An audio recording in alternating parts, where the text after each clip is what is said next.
I have to say, I cannot be around little kids. I just cannot be around little kids. Every time I'm around small children, I get sick. I mean, every time. And my doctor's like, oh, there's like all kinds. No, my doctor's black. So he said, it's like 50, 11 viruses going around, and most of them are in schools. And so I'm like, oh, no wonder. So I was toe up. It's just mainly my stomach from Friday on. So that's why you didn't really see or hear from me much this weekend. A sister was in just not doing too good around the tummy area. But I seem to be on the mend, so here I am. So, long story short, everybody, welcome to What the Fuck Tuesday. It is a live stream relationship advice column where people send in their questions in advance. My lovely cousin Candace goes through all the submissions, selects a number of them, and then she puts them in a column. So when I read the questions out loud to you, you and I are both hearing them at the same time. I like that surprise element. So then I don't really get to, have any preconceived notions. Unfortunately, sometimes since I'm answering off the top of my head, there may be some details that I could have included but just didn't think of in the moment. Or maybe there's something that I thought I could add. But what I suggest for anybody who wrote in a letter and got a notice that their letter would be in this week, look in the chat as well as listen to what I have to say, because sometimes, they'll pick up on things that I didn't, or sometimes they live in the area where the question writer's from, and so they have an idea of resources for you, or some anyway, they can augment what I say. So it's kind of a team effort. Most of the people that you will see, if you're in the chat, most of the names that you will see here are people who have been around for a while. Some of them for as many years as I've been on YouTube, and some of them even before that from my blog, askheartbeat.com, from way in the 90s. So it's really kind of amazing. But let's get started. Oh, look, we only have 23 questions today. I guess I'm getting a break because I got beat up so bad that day we had 30. I had an attitude for real that day. So we have 23 advice questions today. So let people know who come in, because everybody's like, how many questions do we have today? How many questions? When they didn't get here at the beginning. So let's start with question number one. This is a male in the 22 to 27 age group. He's from Ontario, British Columbia, Canada. I saw somebody up there from Canada saying hi from Canada. I am a 6'5", 25-year-old male. Oh, wow, he's tall. I was talking to a girl on a dating app who asked me if I was really 6'5". She told me that a lot of guys lie on dating apps about their height, and I just said I wasn't lying. She said she was about 5'2", and told me that she thought I might have been over exaggerating my height, but if I truly was that tall, that it wouldn't work out. Before I could say anything else, she unmatched me. I have a full-time job. I'm finishing my master's and I have my own place. I just want to find love. Deb, is there really such a thing as being too tall for a guy? Or is this girl just an outlier that I shouldn't worry about? Dude, you are 6'5". I dated a guy who was 6'5". Yeah, so he was like a good foot taller than me. I mean, I felt comfortable wearing high heels around him because, then it put us on a better playing field. But she's only 5'2", dude. Come on now, she's like a Smurf. So what you gonna do with somebody 5'2"? Come on now, be realistic here. You would do better to find a woman who's about 5'8", 5'9", 5'10", and then you that would be a good match for you. She would feel comfortable with your height, and it wouldn't be awkward. You have to realize when somebody's that tiny, that short, hugging you, she's gonna be like at your belt level. Come on now. I mean, if you try to kiss her, she's gonna have to stand on a chair or something looking like a toddler. That's just, she understands the dynamics there and how it wouldn't work. It wouldn't really matter how nice of a guy you are. She's just not gonna feel physically comfortable with your height. And that's important. A woman has to feel comfortable with her man. I mean, not only height wise, but width wise too. I mean, if some women like bigger dudes. I mean, that's their preference. I don't have a problem with that. Just like some men like fluffier women. But if you're a woman who's, you don't like fluff, or you're a certain height and you don't want to be straining your neck trying to reach up and or straining your arm like a little girl has got to reach up to hold your parents' hands and stuff like that. I mean, it's not going to be fun for her. So you shouldn't take anything like this personally. And once she told you that she was only 5'2", you should have been like, okay, there, little smidget girl, that's fine, and just let her go. So, I'm just saying all that to you. There's a whole world out there of taller women who are looking for a man who is 6'5". okay? They're looking for you. So when you go on your app the next time, and if they have a thing where you can search by height, search for everybody 5'7" and above, okay? There you go. And then you'll find women who will be excited to meet you, excited to be with you, because they won't have to bend down and hunch over, and feel really self-conscious and awkward with a guy who's only like 5'8", 5'7", something like that. They'll be able to wear their high heels and still feel girly and graceful and stuff like that when they go around with you. So you have a benefit because you're gonna catch people's eyes just because you're so tall. So just carry it off well. Make sure you dress well. Make sure you keep your hair, beard, or whatever you got going on, looking good, smell good, and you have all the ladies. I don't understand. As long as you hit the gym, you got some muscles on you, you one of them string beans, 6'5". If that's the case, you need to correct that. Hit you some steel, buff up, and you'll have more women following you down the street than you even want to be bothered with. Let's move on. Question number 2. This is a male in the 57 to 65 age group. He says he's Caucasian and he's from Redwood City, California. I'm new to your site. I found you on Twitch because I am a gamer. This is my first time writing to anyone for advice. I have several issues that I need some advice on, but this is fresh in my mind this morning. I got up this morning about 8:30 a.m. My wife was already up.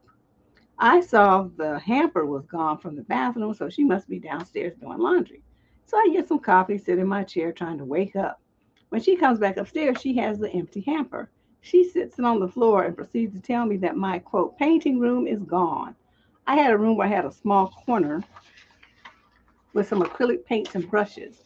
She said most of it she threw away, except for the things she thought I'd be able to sell. Sure, I don't paint a lot, but it was something I was interested in to occupy me in retirement. I'm still working for now as I'm only 58. I also like to play the guitar, go fishing, and watch movies. I was speechless, furious, in disbelief, sad, and a whole bunch of other things all at the same time. How should I handle this? Thanks for your advice. She would have got cussed out. That is the most disrespectful, obnoxious, entitled behavior of anyone. You were supposed to tell her, look, I live here too. Wherever you threw my stuff, you better go down there and get it and put it right back where you got it from. This is my house too. And then not everything in here is about you. You don't get to make decisions about what I do and where I do it and how I do it. That you all outside your envelope. And guess what? If you don't do it, then I'm going to take something of yours and I'm going to sell it to get the money to rebuy my stuff. So you got two choices. Either you go wherever you threw it, you go get it, or you are about to lose something that you really value because I'm going to sell it and pawn it and get the money to rebuy my paint. So those are your two choices. See, I don't play with people like that. I mean, I know it's like, see, that's what I'm saying. So, see, I got a little distracted because I saw what she said about the last letter. But that you just don't do things like that. That's so disrespectful. If she wanted to repurpose the room, she's supposed to run it by you because you live there too. Say, well, I want to repurpose the room. I want to make it into a like exercise room for us or something like that. Do you think you could move your paints to the garage or, a corner of some place that was? Have a conversation. You don't just unilaterally make a decision about someone else's hobbies and interests and throw their stuff away like it's garbage. No, dude. Mm-mm. I don't know what's wrong with her, but I'm just saying that, I know you were speechless. I know you were shocked and all these kind of things. But see, when I get angry, my mouth starts. My mouth starts, and it would have been an endless stream of words ending with a threat about what I was going to sell of hers. Either that or take some of her stuff and throw it away that I know she liked. We're going to be even in this house. You're not going to do nothing. Anything that you do to me, expect to have it done back to you. And people say, yes, that's very petty. But you know what? If you treat me with respect, expect to have that done back to you. If you treat me with kindness, expect to get that back in return. If you treat me with thoughtfulness and consideration, I'm going to give you that right back. But you start being a bee and thinking you're going to run stuff and do stuff, I'm going to give you that back too. And that's how I do my relationships. Remember did the video called Matching Energy. It goes both ways. So her energy right now, I don't know what she's on, but you need to get her, pull her together right quick and tell her just what I told you before the trash man comes. Hopefully it's not too late. I don't know when you wrote this. Sometimes these letters come in on Tuesday and she will swap out something else and put, or she saves some spots, she told me, for the letters that come in at the last minute. And then she puts them in. That could be why there's only 23 letters today. She saved too many spots. But whatever, I'm happy there's only 23 because I'm still kind of on the mend. My stomach still hurts. So question number 3, this is a female in the 22 to 27 age group. She's a Latina from Miami, Florida. Hi, Deb and squad. Not sure where to begin, but I finished college and started a new job about a month ago that I was actually loving at first. I got along really well with most of my coworkers right off the bat, and I enjoy the work. However, I've already noticed on more than one occasion that one of my managers is being a bit creepy. I don't think it's innocuous friendliness or just misread signals either, because I definitely noticed a pattern of how he acts rather with female versus male coworkers. I wonder if I'm overreacting and should I just ignore it like the other girls do? But he literally stares at me during shifts sometimes, and it's just so uncomfortable. I have a second job lined up already, so I'm not too worried about leaving. But I overreacting for wanting to considering how he is acting? I would say, am I overacting for considering how he is acting? I don't think so. The main thing with, women being uncomfortable around men and the way that they behave towards them and stuff is we have an innate knowing that something's unsavory and inappropriate. When we feel a threat, there's an energy that these men exude, and you're tuning into it, and you're very young, and I applaud you for being able to recognize it and identify it and then understand what it means. You're not poo-pooing it, not too much. I mean, you did have enough sense to write to me, but you did say, am I overreacting? So you're doubting yourself. So when young girls doubt themselves, I always have to tell you, you're just beginning your journey. You just got out of school. You're just beginning your journey in corporate America. This is what you're going to be facing because men get on jobs and they don't know how to act. They do the most inappropriate things. That's why the federal government had to step in and make laws about sexual harassment on the job. Do you think if people had good sense that they would need to be a law to mandate how they better behave? And even in spite of the laws, there's lawsuits every day where people overstep and men do inappropriate things to the female employees, sometimes to the male employees too. So, this is a thing. So you need to recognize it and always have a plan in place. Now, he hasn't said or done anything yet, and he hasn't touched you. So that's when it crosses over into an actionable item, which means you can head to HR. If he puts his hands on you, then it's like a lawsuit. I mean, it could get really ugly. But right now, what he's doing, the staring thing, if you're more assertive, you could say, you really need to stop doing that because it's just gross and disgusting and it's inappropriate and unprofessional for you to be sitting around gawking at the female employees like that. See, that would be me. I'm much more outspoken on those kind of things, and I would tell him, because he might be thinking since nobody's saying nothing that it's okay and nobody noticed. That's where I'm thinking. None of the women are saying anything. So he's like, oh, I'm getting away with it because they don't know, they're not saying nothing. They're not telling me to stop and they're not even pointing it out. So I'm like, hey, Shay. So I'm like, that would be their best bet is to speak up about it. But then go ahead and leave anyway. Don't give 2 weeks notice either since you just started there. Just when the other place wants you to start on Monday, then this place you on Friday, you say, oh, by the way, today's my last day, right around 4:45 when you get ready to leave. Question number 4. This is a male in the 22 to 27 age group. He's mixed race from Austin, Texas. I'm 25 and my FWB is 23. She recently confessed that she is in love with me. She spoke in such a way that she could still have plausible deniability. I know what so she could say, well, I was just kidding, or well, I meant like as a friend, some kind of way where she could get out of it. I see what he means. Okay. In other words, she didn't expressly say it is me, but there's another guy that she met blank number of months ago on blank dating site, and they're just friends, but she has fallen in love with him. She described the other man to me, and I'm 99% sure it's me she's talking about. Unless there's another man she met around the same time as me on the same website that also happens to have the same physical features and hobbies and interests as me, unlikely. Anyways, this is my problem. Thank you for getting to the point. I really don't want to hurt her. I have gotten to a point where I do care about her, but in the platonic sense. I don't see myself dating her or going all in romantically. How do I let her down gently? I need some advice on what to say.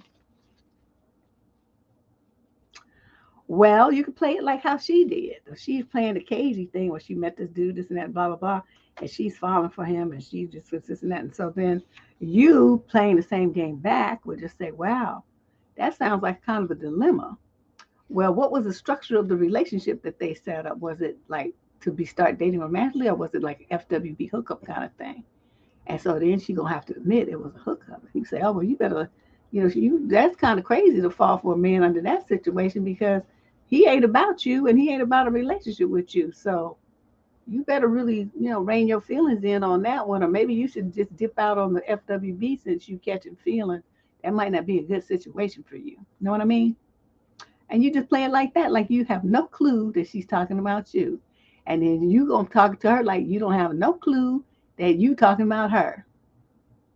That's how you do that. Okay, very smooth. She want to be cagey, you be cagey right on back. Let's move on. Question number 5. Even you know what? My printer. I hope I let me check these last pages. I might have to. Oh yeah, I'm gonna have to go. I'm gonna have to go and reprint this. We're gonna have an intermission, y'all, when I get a few letters down because the last pages, the toners, I didn't notice the toner cartridge started going away and the pages are only half printed. Sorry about that. But we have some time. Okay, so question number 5, female, 22 to 27. She's European from Loughton in the UK. How do I explain to someone that they hurt my feelings without being accusatory or needy? A situation just happened that I'm going to use as an example, and the nature of this conversation has become uncomfortably common. We dated 6 months, broke up from 6 months, and now we're at 6 months again. Okay, so you went back for more pain and drama? Me, I miss you. Boyfriend, I miss you too, but like the normal amount. Me, huh? Boyfriend, I'm not coming to visit you tonight. Me, I know, I just miss you. So then she says, if I said that he hurt my feelings, he'd remind me that he feels like walking on eggshells. But that was a weird response from him, right? Why couldn't he just say he misses me too? It feels like he is rejecting me before I even asked for something. And in reality, I wasn't going to request that anyway, so why is he so ready to reject a request I didn't even make? I'm trying to tell him something nice that I miss him, and he is so ready to respond kind of negatively. But if I explain that, he'll say, well, I didn't mean it like that. You're reading too much into it, which maybe I am, but I don't think so. Can you help me articulate why that conversation hurt my feelings and how I can ask for him to stop doing that without sounding neurotic? Well, why couldn't you just speak up and tell him? Okay, he's like, you said, I miss you. I'm not coming to visit you tonight. Did somebody ask you to come visit him? I didn't ask you to come visit me. I was merely expressing my feelings, but you know what? I'll take it back. Now I don't miss your butt at all. Go play on the freeway somewhere. I mean, why couldn't you just say that? And you don't, when you have a situation with a man, the one thing that your approach to telling him that he hurt your feelings is wrong. Okay. You can't be telling men every 5 seconds that they hurt your feelings. Instead, you do something that shuts him down. You hurt his feelings back, in other words. So, he's talking about, I'm not coming to visit you. I didn't want you to come and visit me because I have stuff to do with other people too. I mean, I'm going to be out and about, but I just wanted you to know I was thinking about you. But now I'm not. Bye. Click. So then he's going to be holding the phone like, what just happened?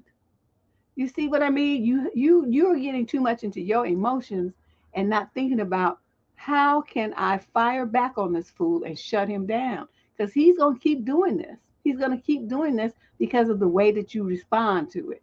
So your response is under your control. That's all you can control. You can't make him not talk to you like this because he's not lying to you. He was telling you a fact. Well, you might miss me, and the next thing he's anticipating, he's like, can I see you? Will you come see? I mean, which would be a logical conclusion. So you're trying to jam him up for thinking that way, but that would be the normal way that most people would think. right? Or either today or tomorrow or something like that. So he just did the preemptive strike to tell you before you start getting your hopes up and even ask me, I'm not coming. So you have, a couple of options here. You can do what I said and just shoot it down and tell him that you wasn't thinking about, looking at his ugly face tonight anyway. You just wanted to tell him that you was thinking about him. Or you can say, well, the fact that you never miss me is kind of interesting. So I'm thinking that me missing you is a waste of time. And so let me just check up the deuces on this and go find me a dude who thinks about me and who misses me, who wants to come and see me tonight. Because obviously that ain't you. So you could also do that approach. But either way, I'm always of the mind that when they get started with this kind of stuff, you need to flip that script on them real quick. Let him get away with this. I'm looking at your ugly mug. Who said they wanted to see you? You tripping big time. He is just all on his own jock. Question number 6. I've known this girl for about 4 months. She is amazing, smart, sweet, beautiful, and so caring. She wants to move further in our relationship, but I'm dragging my feet. I'm doing that because something feels off to me. I should be happy. Like I mentioned, she's great, but I don't think I feel like I should about her. We're only dating, no boyfriend, girlfriend yet. What should I do? I don't want to walk away from a good thing, but I'm scared to commit because I'm not sure if I should, if I'm unsure. Oh my God, this was the weirdest sentence. Okay, 4 months. She's sweet. She wants to go further. You not sure. Something feels off. Okay, so what I'm going to say to you is just can you not just tell her that? I know we've been dating 4 months and stuff, but I just don't feel, confident about moving forward. 90 days is the point at which you should make a decision if you want to be with a woman or not. And she should know this rule too. If he ain't made some moves towards something being more permanent and stable after 90 days, then you deuce out. Boop, and move on to somebody else because he's just playing around and like you try to do here, dangle around to keep her around, but you too scared to make the jump, but you don't want to lose her because it's too convenient for you. That's the thing about it. You're a selfish little booger. You need to cut her loose. Okay, do this right and fair. You don't want the woman. You say something feels off, that means you don't want her. So let her go. Okay, just stop. Stop this. What you're doing is very selfish and self-centered, and it's unfair. She's getting more and more emotionally deep, and you sitting up there on the fence talking about, oh, I don't know, I something feels off. If it doesn't feel right, then let her go. What you doing? You already made that decision that it doesn't feel right, and you're unsure. That means she's not the one. Okay, so let her go. Question number 7, male 28 to 34 from Blackburn, Lancashire, UK. Got a lot of UK letters today. But writing about a female also in the 28 to 34 age group. So my girlfriend recently left me. I'm 30, she's 26. During a hard time, I basically lost my job. I got a stomach virus and dealt with family drama all in the same week. My girlfriend was largely absent aside from a text or two, which hurt me a lot. This has followed a recent trend of her being absent, following her own rigid schedule. So I told her last week that I was hurt by her absence and felt abandoned during a hard time, that I'm worried about whether she will be there when it really matters, and asked if she would be open to calling me or seeing me more the next time my personal life falls to pieces. Well, that didn't go well at all. She said that if I don't trust her, then that's a bad sign for the relationship and maybe we are not a good fit. I was so caught off guard.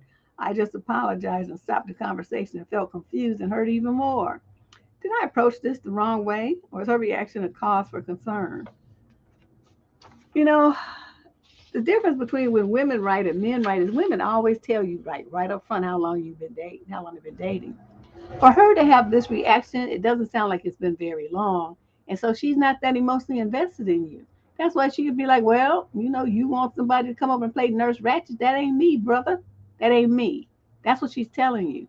You want something that she's not prepared to give you, which a lot of young girls aren't. Not everybody want to be hovering around you and vomiting, wiping up your vomit and, taking your temperature and feeding you soup and stuff like that. I mean, some women are good at that kind of stuff, but a lot of them just really don't care. It's like it's just a little bug. You can get over it, drink some ginger ale and some crackers and call it a day. I mean, it's not like you in the hospital dying or anything. You at home fully able to write on the internet and bitch and moan about it. So you be all right, right? That's probably what she felt because that's what I'm getting. You wasn't that sick. You got enough energy to bitch and moan and complain and nag somebody. So you got enough energy to make your own food and worry about yourself. Yeah. Because, and plus, dudes, I mean, okay, like a wife, a woman will be having the flu and she'll be still cooking and cleaning and taking care of kids and doing all kind of stuff, right? She up and about, she doing stuff. Maybe not as much as she usually does, but she's still functioning. A man get a sniffle, a hangnail, a splinter. He practically needs not to call 911 and be taken to the hospital in an ambulance and stuff. He's like, oh my finger, look, I have a boo boo. So, just knowing that, how men just over exaggerate when they're sick. Dude, a lot of women just don't have the patience for this kind of stuff. It's like just take some Pepto Bismol or something and drink some ginger ale. You get over it. This is not a crisis. Now, the fact that you lost your job, what you expect her to do about that? She has her own problems. She can't be sitting there and listen to you whine about how you're not going to have no money. Quiet as it's kept, you better have a savings account because, a lot of girls, you start thinking about you need some money, they be like, oh, no, I don't know where you're going to get it from because it ain't going to be me, son. So she could also be thinking about that, because you had all this action. You lost your job, got a stomach virus, and you have family drama. I mean, two of those three things, well, actually, three of those three things are out of her control. She can't do nothing about your family because she can't really talk about them because, you're going to make up with them and then you get defensive about people talking about your raggedy family. Then you lost your job. What's she supposed to do about that? File for unemployment. Do what you need to do. Start looking for a new one as soon as you get out of bed. And then you got a stomach virus. Well, like I said, Pepto Bismol, ginger ale, take care of that, and some saltine crackers. That's the standard route that we all went when we were kids. My parents gave me that, and look, I'm still here. So everything that you have wrong with you is something that you can survive. There's no reason for you to be leaning on your girlfriend like a big baby, and she's just not feeling it. So this is part of the thing about manhood. You want somebody to step in and comfort you like you a baby, and that's not. She's not your wife, sir. It's not her responsibility to do that. You put way too much on this girl. That, like I said, you haven't even mentioned how long you guys dated. So it doesn't to me sound like it's that long, and she just don't want to do it. She done already gave you notice that maybe you're not a good fit. So there you go. You start making plans because you're about to be single, home skillet. Question number 8, male, 22 to 27. He's Caucasian from Seattle, Washington. So I'll try and make this as short as possible. I am 26 and have been single for 5 years, and I've always been bad at forming and maintaining relationships and friendships. But I started a job recently as a delivery driver to get away from office 9 to 5 mundaneness, and I delivered some stuff to this girl who I thought was cute. Okay, I can see this is not going in a good direction.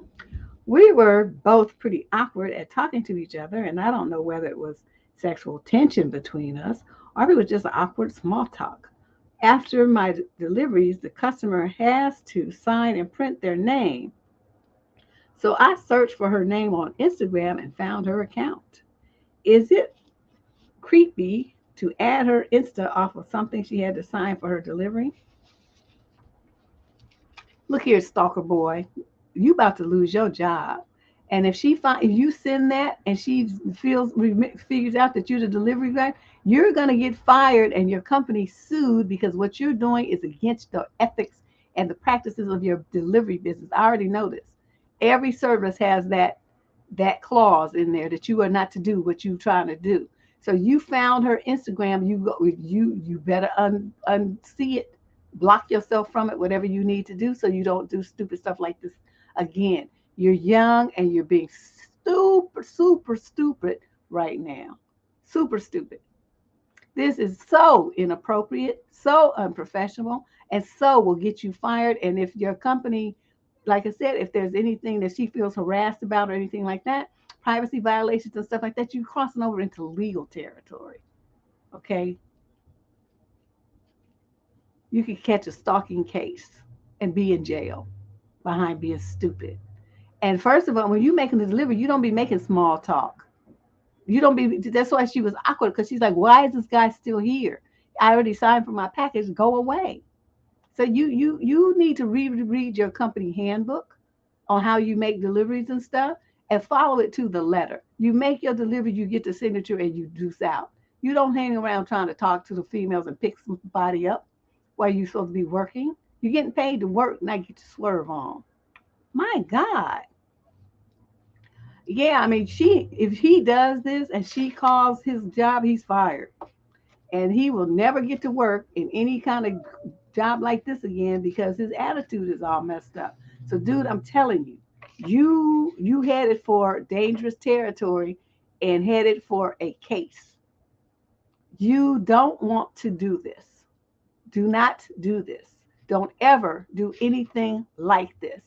Just stuff you keep your work and your social life separate, completely separate. Don't try to date nobody at your job. Don't try to make none of the customers, nothing. Work is there. Your home romantic life is over here, and the two don't mix ever, ever, never. Okay. Well, he's the fact that he even thinks that this is something he should have done is just kind of amazing. Because I know they gave him training, and those kind of things. They tell you these kind of things. They give you an employee handbook. No. Did he read it? No, I can't say that. I don't know. But I do know that they have those kind of things. I have friends that work for FedEx and UPS and stuff, and they all have those policies. And so I don't know what he's doing. He's about to lose his job and be banned from the delivery service business forever. Question number 9, female, 22 to 27. She's African American from Clarksville, Tennessee, writing about a male in the 28 to 34 age group. I am 27. I'm dating a 29-year-old guy for 5 months. Our relationship is very strong, and we started talking about marriage. After only 5 months, we were talking about exes, and I asked to see one of his. He asked, "Are you sure? I don't think it's a good idea." And I stupidly said, well, she didn't say stupidly. I added that because I could tell where this was going, right? Because they wrote to an advice column, so it can't be nothing good. I said yes. All I wanted was to see her picture, but he sent me a video of her kissing him on the cheek, and I felt jealous afterwards. I didn't show that. I just said, "Oh, okay, she looks nice." Then he asked me, "Are you okay?" I said, "Yeah, of course, it's an ex. I'll never be intimidated by someone you left a few years ago." Anyways, I hated watching her kissing him. She was cute too, not cuter than me, but she resembles me a little. And now I started comparing myself to her.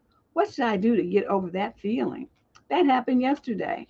Would I feel normal again after a few days? Those questions might sound dumb, but this is my first time seeing a lover's ex, so it's all new to me. Okay, I'm going to give you a big life lesson right now. As long as you black, which is going to be for the rest of your life, don't you ever ask anything about a man's ex. You don't need to know. It's none of your business. Just like you don't need to ask you about yours. You asked a question for which you were not prepared to have the answer. Another bonehead move. You don't do that. Because see, then the next thing you'd be like the women, well, did you love her more or did you love me more? And then he tells you, "Oh, I loved her more." Then what you gonna do? You see where this is going? This is a black hole that you're putting yourself into. You made a gross error in judgment to ask him that. That's why he said, "Are you sure?" Because he couldn't believe that you was that stupid that you would ask him that. If he had any sense, what he should have done was just send you some, I don't know, like a stick figure drawing off of Google Images or something, and say, "Yeah, this is her," and then y'all could have had a good laugh, and you would have got over it. But being a dumb man, he actually sent it to you and sent a video too. Now my thing is, she was only kissing him on the cheek. What you getting all buzzed out about that for? I'm sure you kiss babies on the cheek. I mean, that don't mean nothing. What are you tripping for? I could see her. She was tonguing him down or something. Then yeah, you might be able to get upset. But a little kiss on the cheek, what is that? I kiss all my relatives on the cheek. If you think a video about that would make somebody upset and jealous, you're tripping. It's just crazy. Well, of course he still has a video. Why would he not? I still have videos and pictures of people too. That don't mean I want to get with them. I have them though, and they're mine. And some of these are the people that I wanted to run over with my Honda, but I still have them. It's me. It's my past. It's part of who them people having their impact on me helped make me the person that I am today.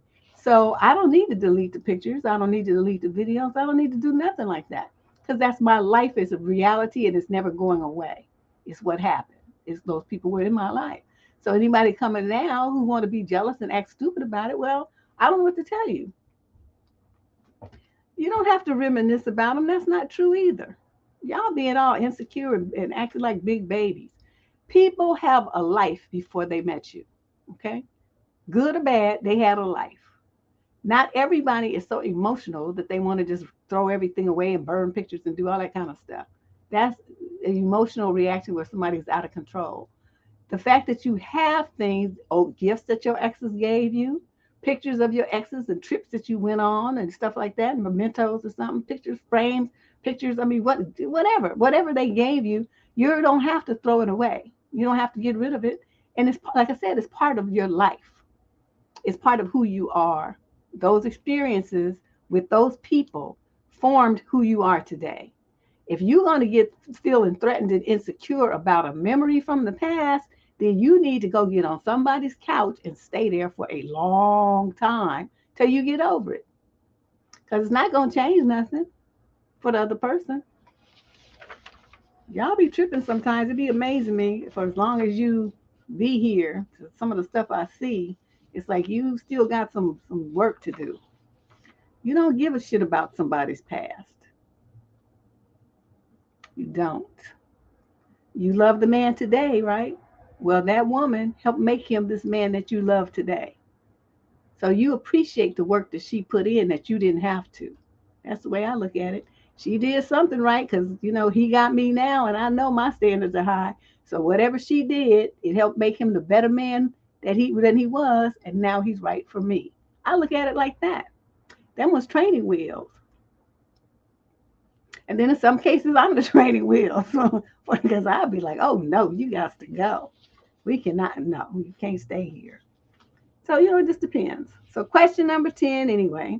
Female, 22 to 27. She's white from Charleston, South Carolina. And she's writing about a male and a female in the 35 to 41 age group. Oh, this is going to be interesting. 22, so I wonder if those are her parents. Anyway, let's see. I'm having a serious crisis.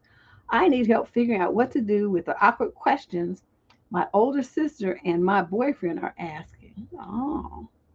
To tell you the truth, I think my sister, she's 38, I'm 25, is attracted to my boyfriend and vice versa. It's very confusing and upsetting for me to watch them. He's closer to her age, 32. Well, he's kind of in the middle with both of you. I'm usually insecure, but unfortunately this time I'm afraid it's not just me and my imagination. My boyfriend recently met my sister during a party, and he told me how well she danced. I was like, yeah, she's a good dancer. Then later, he asked me if she had had a boob job. What? He asked you that? And you still want to call me your boyfriend? Interesting. I asked him, he was looking at my sister's chest, and he said something like, well, yes, I just can't help it. They're just right there. And it seemed to me they look bigger. Bigger than what? I should have said something, but I just thought maybe he lacked self-awareness, but he wasn't looking at her in a nook way. So I let him know that nope, she hadn't had one of those, and the conversation stopped there. Then some days later, my sister was drunk, and she asked me about my boyfriend's pizza. Okay, because he's super tall. I couldn't believe she was asking me that. I said, I don't know, and I changed the topic, but I'm still hurt that she asked me that. I never expected that from her, and then I started noticing how she was friendlier with him than with any of my other ex-boyfriends or even her own boyfriends. I feel weird talking about this with anybody else. I never thought I'd have to face something like this. And I thought I could ask you and the squad until I can discuss it with my therapist. And she put a frowny face. I know the easiest thing would be talking to them, but I don't think any of them would say yes. I like him or her, and I don't want to make everyone uncomfortable during a family gathering. How can I handle this in an assertive way? Just to add, they've seen each other only twice, and my relationship started very recently. We have only been dating for 5 to 6 weeks. Oh, okay. So that's why you said you don't know because you haven't made that move yet.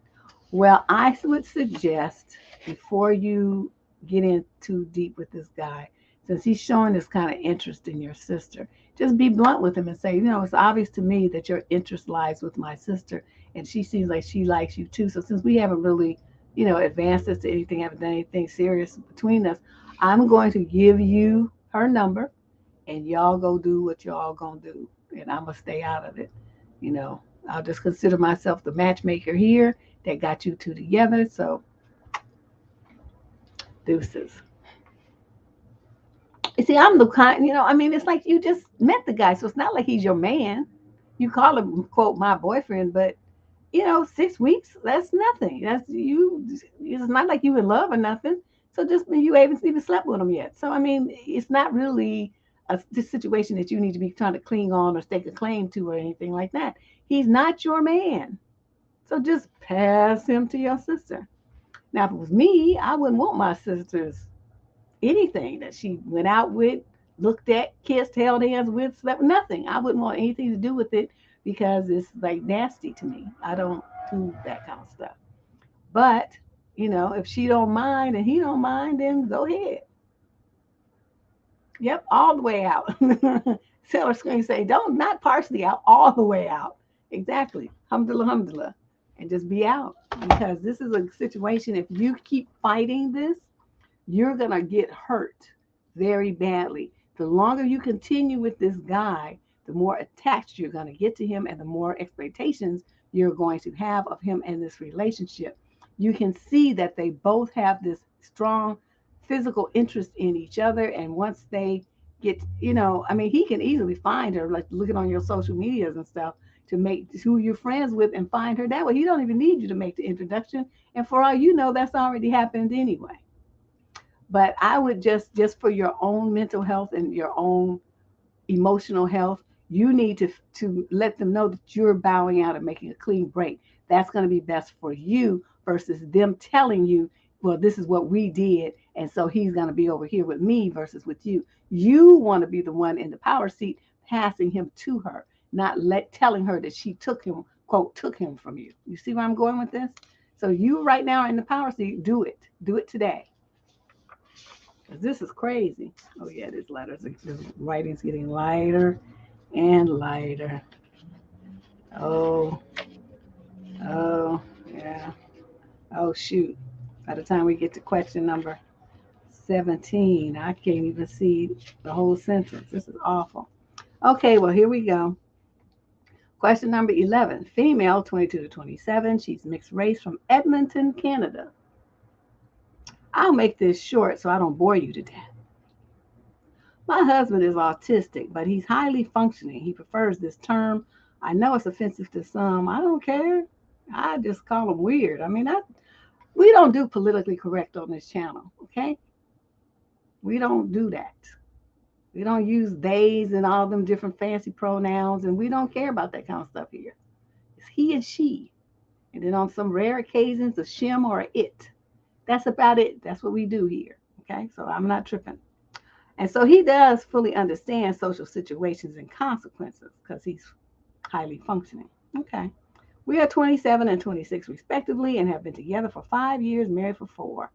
He made friends with a woman on a, quote, neurotypical, neurodiverse relationship support group on social media. I'm not sure of her age, around 30-ish, I'd guess. She is neurotypical. What does that mean? Like normal? Not autistic? Is that what that's supposed to mean? And made a post crying about how hard her relationship is with her autistic boyfriend. And he commented on the post. She asked if she could DM him to talk further, and he said yes. Since then, they have been chatting for months. He has always offered to let me see the messages, but I don't want to. I didn't because I don't want to. He tells me all about her at length and sends me screenshots of things that she says. Seems like she's always crying about her awful boyfriend and how she's finally thinking of leaving him and what my husband thinks about that, etc. I cringe every time he talks about her. He doesn't talk about his life to her other than we are having a baby. I'm 15 weeks pregnant. That's it. I didn't even feel comfortable with her knowing that. It's none of her business. And he didn't ask me first. The relationship makes me really uncomfortable, and I don't know what to do about it. I've already communicated that it makes me uncomfortable, and he asked if I would like him to stop talking to her. I told him it doesn't feel right for me to make that decision. That was 2 months ago. Today, he forwarded me this message from her, quote, "You make it easy. I appreciate I can be vulnerable with you. No judgment, and you can relate. And the fact that you are willing to listen to my issues while you have a baby on the way is admirable. Thank you for becoming a good friend of mine. Also, if you ever have any concerns or situations, I'm always there to listen to. It's not always about me, LOL." And he says to me that she is very kind to me. So whenever he sends me these, I give him a thumbs up in the chat and ignore it. Like their whole relationship is that they talk about how crappy her boyfriend is. I don't know what even means by she's so kind to me. LOL, she only talks about herself. What do I do here? Am I just being dramatic? How do I respond from this? First of all, the man asked you if you wanted him to stop talking to her. Why didn't you say yes? What are you talking about? Well, I don't feel comfortable making that decision. That's some little weak-minded nonsense there. Girl, this is your husband and this is your family that she's impacting, and she's drawing emotional attention away from you and what needs to be your developing family into her and her drama. It is a problem for your marriage. That should not be happening. Not the frequency of their contact rather, and the depth of the interaction that they're having is inappropriate for a married man. So what you need to do is tell him, sit him down and say, okay, I heard you say that, she's kind to you. Give me some examples of where she's been kind to you. How has she been kind to you? Give me, I don't know, 10 examples. And then watch him struggle and hem and haw and look all stupid and look around and look down and look up at the sky and look left and look right because he's not going to have an answer. So he's going to say, are you being stupid or what? I mean, you just sitting up there with some broad that you met online and telling her all our personal business. I did not want anybody, some complete stranger from the internet, to know that I was pregnant. Do you know that sometimes women who are pregnant are being abducted and their babies taken from them? And then the woman just left there. Do you understand the risk that you could be putting me in by mouthing off to complete strangers about our personal affairs? Do you understand that the emotional investment that you're making in this woman is a threat to our marriage? These are emotions and time that you should be spending talking to and developing a better relationship with me, the mother of your child and your wife. Instead, you're worrying about some woman who's whining about a boyfriend over and over and over that she's obviously not going to leave. She just wants somebody to bend somebody's ear and be the center of attention in somebody's life. I want you to cut this off and I want you to block her. I want you to do it today. And I want you to understand, since you seem to have a little bit of trouble with this, even though you're high functioning, it's not high enough because you don't get it. That's why I'm breaking it down to you. This is a no-go, sir, and we are not going to have this now or any time in the future. You're not going to have any friendship that's going to take your emotional attention away from me.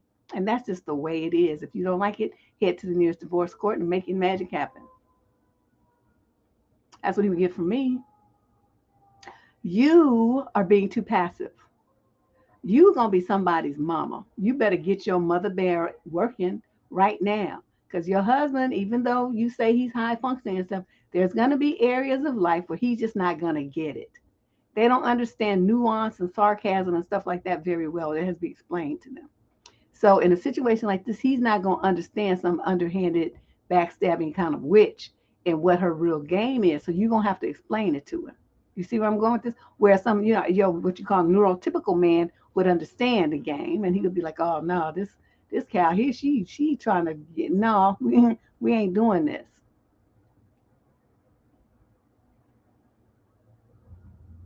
You have to put your foot down, ma'am. And don't you ever tell your husband ever again, I don't feel comfortable making that decision. You're his wife. It's your job to run his life. And that's your job. Once he said I do, he became your responsibility and you run his life. And that's just the way it is. Just tell him what to wear and where y'all going and all kind of other stuff as a wife. You got a doctor's appointment on Tuesday. We going to the doctor. Well, why? Because I said so. Oh, okay. That's just how it is. Okay. So you can't bow out on that. And like I'm saying, you better grow a spine real quick. Because once you have a baby, your number one job on this world becomes protecting that child. And if you're going to have this kind of weak attitude of just let people run all over you and run interference and do stuff to the people that you allegedly love and care about, your life and your child's life are going to be a hot mess. So get it together, chick. Get your spine shiny and let's do this. Okay. Question number 12, female 22 to 27. She's Blasian. Oh, that's black and Asian. From Concord, California, the male in question is 22 to 27, and he's white. There's a guy I've been talking to. We have been on a couple of dates. We recently started hanging out. I spent time with him last weekend, and we'll be seeing him again this weekend. We text a lot, but he's always bringing up other girls. He calls them friends or his girlfriends. He even mentioned a girl coming down in a month from another town to visit by plane. I assume she stayed with him. He made it sound like that without actually saying it. Girls will hit on him on his Snapchat and I see it. He will talk about them sometimes and send them a message while I'm right there. One of my friends, her name this, or one of my girlfriends, her name that, sent me this. He is also very vague about them. So he doesn't really say he's seen them or anything, but I'm getting that impression. We have a lot of fun together. This is kind of driving me crazy. Why is he doing this, and how can I ask him to stop talking about them without seeming jealous? You don't ask him to stop talking about them. What you do is you say, look, I've noticed that you want to talk to me about other women a lot of the time. Do you want me to start talking to you about other men? Is that what we're doing? We just gonna be talking about other people, and I thought was we was trying to make a relationship right here between the two of us. Is that what you want to do, or you just want to use me as a sounding board to talk about other women? What's your goal here? And then just sit there and look at them and blink, like blink, blink, blink. They do the little sound effects in all the movies these days, and people blink and they make the little sound effects, blink, blink, blink, and just wait for his answer. But I'm just getting a feeling that he's not serious about you. I mean, personally, there's a video on this channel about this very issue, and it's called "When He Talks to You About Some Other Bee." The title is very blunt. Of course, it doesn't run much in the ads because of the language, which is most of the videos on this channel. That's why we depend so much on the donations because of my language. It's just for Google, it's a no-go. So I really have to try to do better on my uploads. But I would say this, you can have that conversation with them, right? You had a conversation. And then you say, well, I don't really feel like I can build a relationship with a man who's so focused on what all these other women are doing and saying to him. I need somebody who's more focused on me. So why don't we just end this now before either one of us gets in too deep, because it doesn't seem like there's really too much point to this. And then you let him go, because this situation right here doesn't make any sense. He's not being at all serious with you, and just talking about other women and telling you, who cares? I mean, who cares about them heifers? Question 13, female 28 to 34. She's white from Davenport, Iowa. The male in question is in the 28 to 34 age group, and he's black. Okay, Iowa. Okay, well, they're pretty mature at 28 to 34. In the early stages of a new trying to be a relationship, we were talking about our past and some relationships we had been through. He was curious about my, quote, premium past. What's that? My ex-boyfriend and I made a few videos and charged people to see them. Nothing on a legit website before, only fans had days on Snapchat. Oh, this was before OnlyFans. This was on Snapchat. Okay. I am usually open about this topic because I want my future boyfriend to know rather than find out through other means. This was also over 4 years ago. I haven't and I don't haven't done anything like that since I broke up with my ex. Okay, so this is a recent conversational exchange that we had. Him, oh wow, that's so hot to watch. But then I would think about all the guys you had been with. Me, it was just my ex boyfriend and me, that's it. Are you the type who cares about body count? Him, I prefer you to be a V. What is your body count? Me, it doesn't matter and it shouldn't matter. I wouldn't care rather if you went with 100 girls as long as you got tested and are clean now. Him, we must just be different and have different friend groups because all my guy friends, okay, this type, I'm sorry, all at least ask about their significant others' past. Me, yeah, about our past is fine. But last time we had this conversation, you got disgusted and fell back when I was just open with you. Now I'm closed off and you're going to fall back because I won't answer the question. How lovely to know it's a lose lose case here. Exactly. Good girl. Smart. Mind you, we are 28 and him almost 30. Does body count matter at this age? I have never been asked this by any previous partners. Why now? What are your thoughts? He's stupid. That's my thought. He's a dummy, and you told him too much of your business. You say you want to be open rather than find out about it and see it later. How would he see it? I mean, I don't know much about how these Snapchat works. I never used it, but I mean, was he gonna go around searching for something? I'm sure you wouldn't use your real name on there, right? So how would he find it? Why do you think that you need to tell somebody something like that? Even if he did find it, you could say, "Oh, that wasn't me. It wasn't me. It's probably just somebody that looked like me."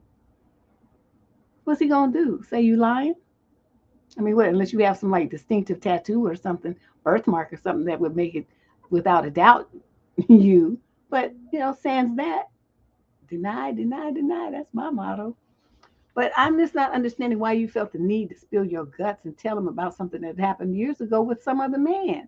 You never talk to your new man about other men. And I don't understand this need you women have to purge your soul and tell men all this stuff that you've done at a physical nature with other men. Shut up. Shut your mouth. It's never going to help your relationship. All it's going to do is make him feel stupid and inadequate and insecure because men are already feeling inadequate and insecure for no reason. Then you going to give him a reason and then be upset when he acts a fool? Oh my God. I'm just saying, these girls just be doing too much, just doing the most. Shut your damn mouth. When a man asks you about anything about another man, you know what you're supposed to do? You're supposed to clown him. And you say, why are you asking me about some other man? You want to get with him? You want his number? Well, no, I just was trying to find out, about what. I said, what do you want to know? You want to know if he was packing more than you? If his strokes was game was better than yours? What you trying to get at here? Why are you asking about some other man? That don't even sound right. That sounds sus as hell. And then you just flip it around on him to make him sound like he's a, you know, fence jumper. And so then most of them will be slightly offended that you would think that, and then they'll shut the hell up. And that's what you want. But you never give them an answer to these questions. It's none of their business. But you open the door by mouthing off and volunteering information that you shouldn't have done that. So that's your fault. You did that to yourself with your big old mouth. So many women have a big old mouth. Let me see here. So I need to find my my intermission music. I mean my intermission thing. I don't even see it. Where is it? I have too many things here. Well, I don't know, maybe I accidentally deleted it.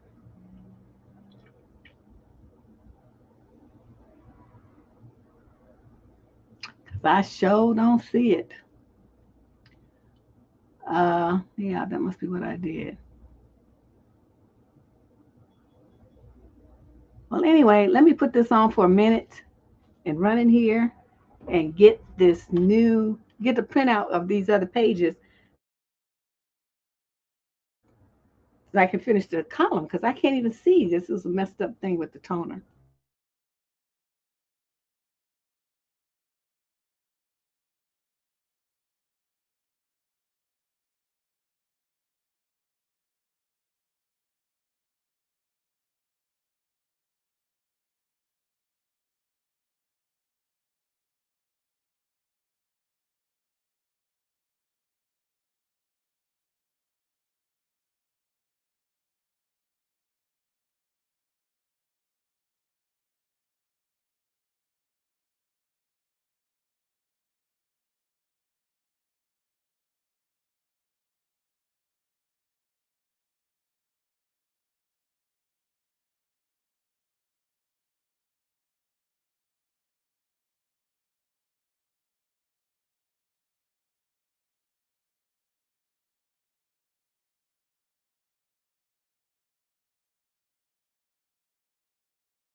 Okay, I'm back and I have fresh printout. Too bad I was rushing because Candace sent the column so late. I was printing it out like 2 minutes before I sat down to put up the software. And so I didn't really get a chance to flip through the pages. And by the time I did, it was like, oh no, I had these white stripes on my page. So anyway, here we go. Let's pick up with where we left off. Question number 14. This is a young lady in a 28 to 34 age group. She's black from Newport News, Virginia. The male in question is in the 35 to 41 age group, and he's black too. I'm struggling to articulate this without sounding like a selfish witch. Any advice you have on the matter would be so appreciated. My fiance's younger sister's 25, and she is physically disabled. She can't walk and has issues moving her arms also. So their mother is her full-time caregiver. She bathes her, cooks for her, drives around, etc. This disease is degenerative and will become worse with time. We aren't aware of her life expectancy, but there is a decent chance she can outlive their parents who are now in their late 50s. Tonight, for the first time, I asked my fiance what his family's plans were should their parents become ill, too old to care for her, or pass away. He told me that the expectation was that she'd move in and live with us.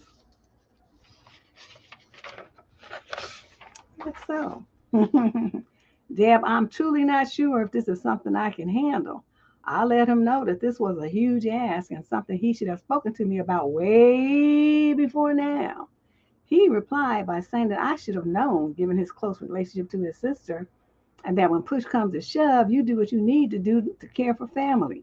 This is something we definitely should have discussed earlier, but the topic of his sister has always been quite touchy for him and not a conversation we've been comfortable having. I get along with his little sister, but I'm not sure I'm cut out for being a caregiver to a disabled adult.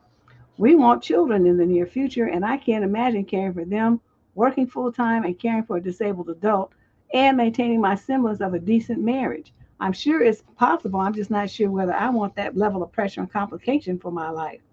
I guess it's not totally wrong of him to assume we take over in the future.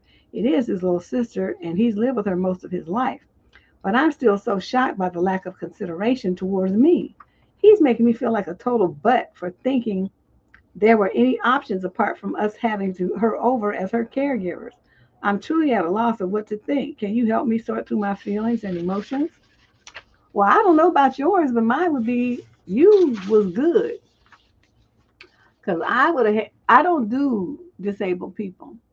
I mean, I had my own problems and I was like not good with my own self. I couldn't stand it. I could not stand it.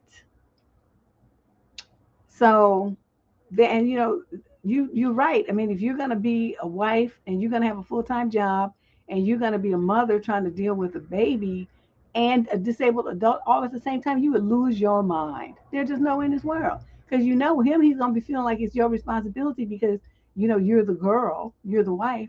So the best thing that you could do is understanding that this is his position and you understanding that this is not the life that you want for you two to break up now. Break up now. I mean, I'm not saying he can't do it, and I'm not saying it's not a good thing for him to want to care for his family and all this old good stuff right here. But the dreams that you have for your life would be sacrificed so that his dream could happen to care for his sister.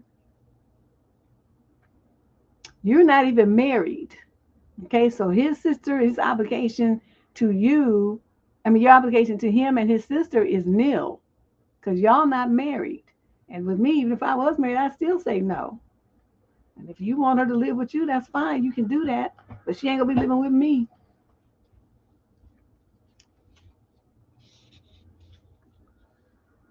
You don't want to figure out how to do that without sounding like a selfish witch. There's no possible way because anything that you say to him other than, okay, yeah, let's do this, is gonna make him upset because he wants you to do what he wants you to do. He wants you to sacrifice your life like he's willing to sacrifice his. And he may be able to find a woman who's willing to do that. I'm not saying he can't, but she's gonna have to be willing to give up her dream so that, like I said, he can have his. And it's a whole bunch of young women, you don't have any children yet, you want to have some and stuff like that. It's just not an appropriate situation for you to be in. I mean, I feel sorry for him, but really, in a situation like that, he's going to be a grown man and she's going to be a grown woman, and even though these people are disabled and have these problems and stuff, she's still going to be menstruating and all this kind of stuff. How's he going to handle that? The mother handles it. I mean, what's he going to do? She really should have a caretaker, a female caretaker, to deal with her. That should not be him. And if it gets worse, where she's like bedridden and stuff like that, she's gonna need to be in some place where they can care for people like that, some kind of institution, some kind of care home, not in some just normal regular people having to lift her up completely physically and bathe her and do other stuff. I mean, who has the strength for that? So these are all things, realistically speaking, that you would have to think about. And, she needs practically 24-hour care. You can't do that and he'll maintain a job at home and a baby too. That's not going to work. So the best bet, you can see that this is a nightmare. The best thing to do is just cut ties with him and find somebody else. That's what my recommendation is. That's what I would do. I'd be like, oh, no, no. Question number 15. This is a female in the 22 to 28 age group from Manchester in the UK. Let me get back over here. I'm starting to wonder if this is some kind of controlling behavior. Behavior. I love how they spell it like that. But I've noticed my boyfriend is critical of everything that I buy. I like clothes, and so I like to buy things that I like, but I make all my own money and I save a lot too.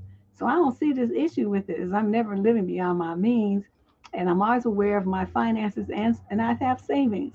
I'm also generous with buying him things and helping him when he needs it, so it's not that I'm being selfish either. However, literally everything I buy has some sort of weird comment from my boyfriend. A lot of the time, it'll be about the quality or the shop I got it from, or that I don't need it, which I never said I did. He says things like he wouldn't criticize if I spent money on quote good quality items that will retain value, but I'm not in a position to only buy designer things that he approves of, nor am I particularly interested in that. I bought some stuff from Zara.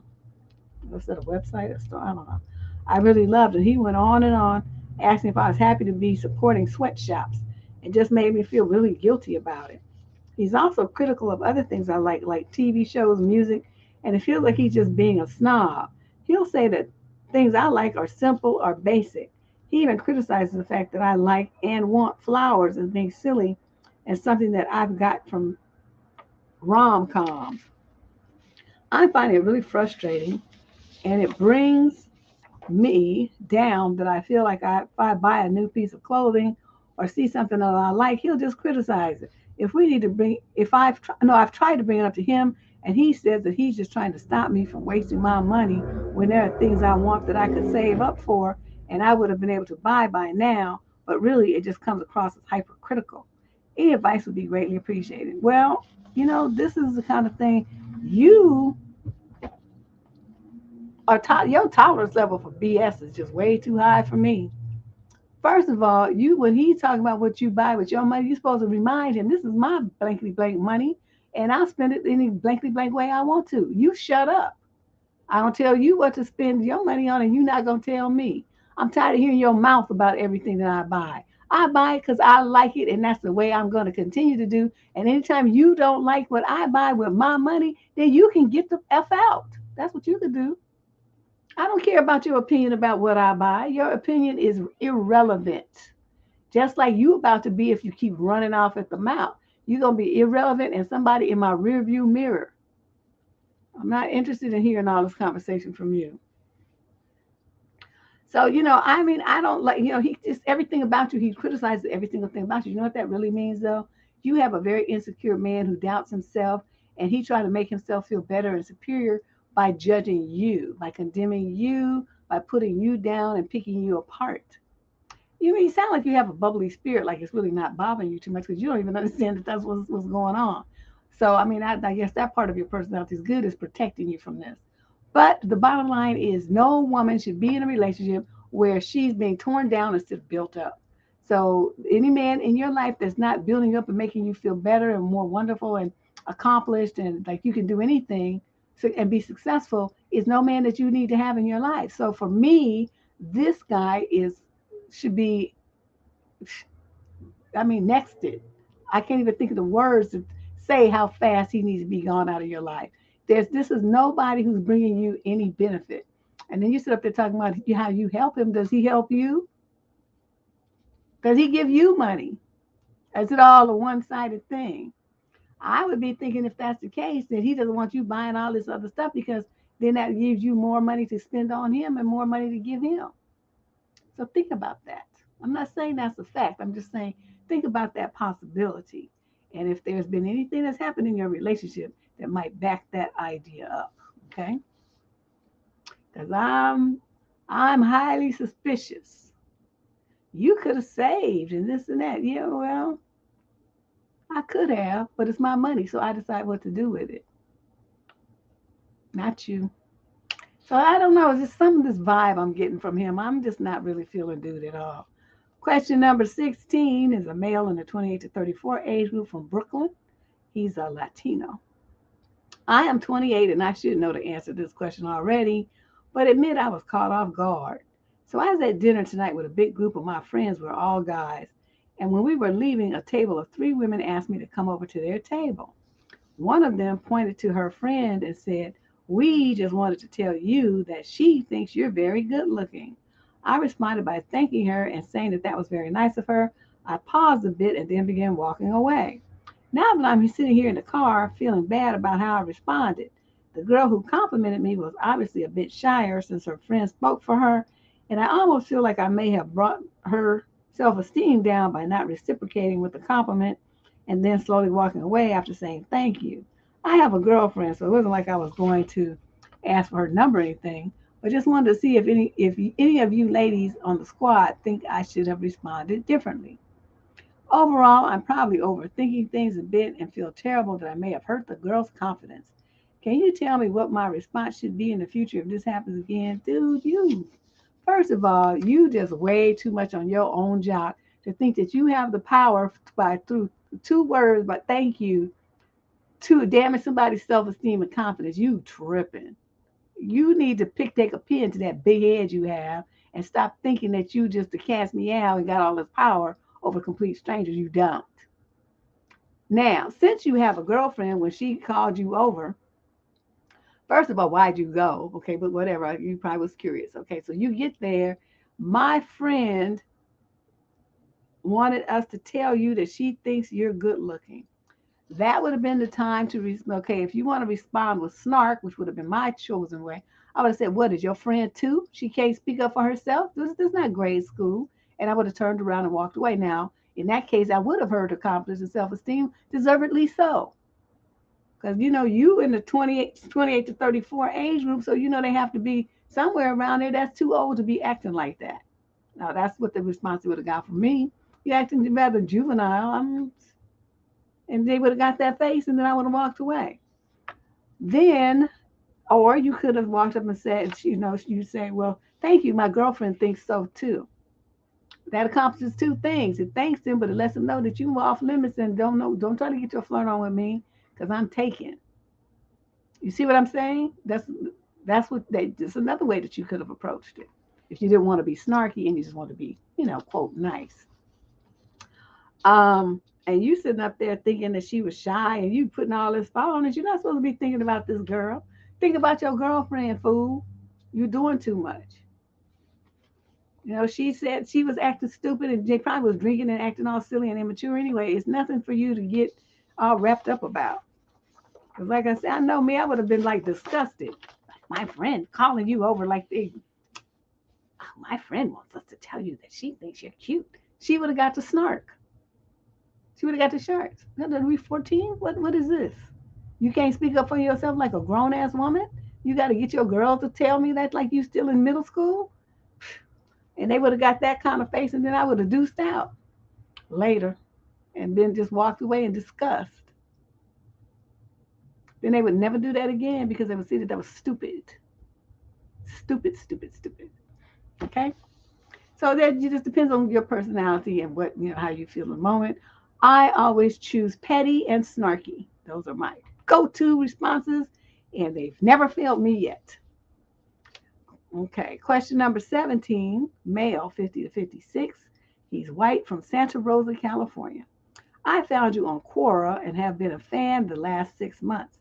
You are hilarious, but very smart and insightful, so I'm wanting your thoughts on this situation. I've only recently broken up from something serious, so I'm not really looking as such just yet, but I just happened to meet somebody at the beach over the weekend. Given my situation, I couldn't dive into anything anyway. At the moment, we only talked for a while in passing, but she'd definitely be someone I'd go for. Ideally, really, we had a lot in common and lived a very similar lifestyle too. She was perfect, really, and I'm weird, so I don't go for many women. She's 49, a widow whose husband passed away young 5 years ago. So she's sort of okay now. I loved her looks too, but there was just one thing. She was heavily tattooed. She was married in her 20s and has kids and what have you, and said that tat art was just a passion of hers. I'm talking a full back of tats, both thighs, quite a bit along the arms, probably more under her clothes. She had beautiful skin and hair, and I adore nice skin on a woman, and especially her back, but not covered in tats. I like a few smaller, tasty ones, but not this. I didn't bother getting her number or anything. I'll probably see her around again later on if I just felt like it, though. But one, is too soon, and two, I just kept thinking the whole time about those damn tats. If only, especially the back, wonder if you'd ever get used to something like that. Maybe even learn to love them in time because they were part of her. I don't know. Am I being what you refer to as extra? I don't think so because I don't like them either. I see people, they have their whole neck be all, and they have stuff on their face and on their hands and all of their arms and on their chest. And I just don't like all that. I'm telling you, as a kid, I read The Illustrated Man, them tattoos moving on that man's body and rearranging themselves. That cured me. I never wanted to, I don't have not one tattoo on me because of that book. Scared the shit out of me. And so when I see people covered in tattoos like that, I always think of that story and I get the willies, the heebie jeebies, and I don't want no parts of it. So, men, they be trying to talk to you and they got all them tattoos and stuff and they look all drawn on. I don't like that look. I'm with you. I don't like it. Some people say, oh, it's sexy. I think it's disgusting. I don't like it. It's a turnoff to me. But, it seems to be, the thing these days. I mean, everybody want to get a tattoo. I'm not getting crap. Yeah, I don't like, this all on your neck and, your hands and just, this whole thing, what they call them, sleeves, where your whole arm gets done. And I just, and it might look cute while you're young and your skin is tight and firm and up high, everything's up high. Wait until you hit your 60s. That's not going to be cute anymore when stuff starts hanging down and sagging and whatnot. It was what was way up here looking like something else. It's going to look like a whole different design once you hit them 60s and 70s. It's not going to be cute no more. And there's nothing you can do about that. As you age, your skin just gets looser. That's just the way it is. So that's what's going to happen with her skin, and it's just not going to be cute at all. But she thinks it looks cute now. I beg to differ.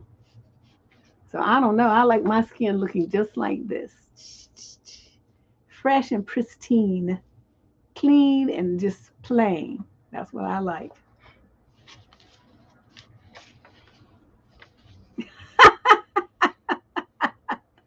You like looking at mugshots? You crazy? Yeah, I can't. So I totally get it with you, with understand, and I don't think that you're being extra because when you're talking about being in a relationship, you have to be physically attracted to the person that you're in a relationship with. You have to be able to look at them and say, "Ooh, you so pretty, you so handsome. Look at you, fly mother." You have to be able to say stuff like that. So you want to touch them. You want to be up under them. You want to, get busy with them. You want to hold their hand. You want to snuggle and cuddle with them. If you're looking at somebody and you're going yuck, that's not your person. Okay, no matter how nice she is. I mean, maybe you all could be friends or something, but it's not going to be the kind of thing where you want to be, getting busy with her because then you have to see all of that, and you probably would run screaming. I know I would, because I'm telling you, I start thinking about that story. I just know me. My imagination is too good. Let's move on to question number 18. This is a female, 22 to 27 age group. She's black from Atlanta. Oh boy, here we go. I'm genuinely curious about this. Do guys that do this ever feel remorse or are they miserable at all? It's scary to me to see how many men are this selfish. What are you talking about?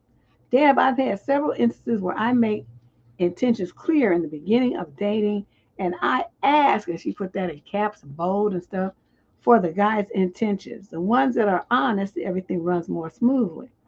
Then the ones that say that they want something serious, but then after some time, I realize that they're just trying to get busy or push to have more dates, where some alone time at somebody's house, but saying it's just to hang out and want to get to know each other. Oh, I see. Same for guys that will be sweet and put in effort to, quote, be with you, but you find out that they have a girlfriend. I have guy friends that always have that one or two friends they know are cheating or lying, but my guy friends don't get involved and say that's their business. I just see this so often. I legit wonder, are there really this many people that don't feel guilt or care about others?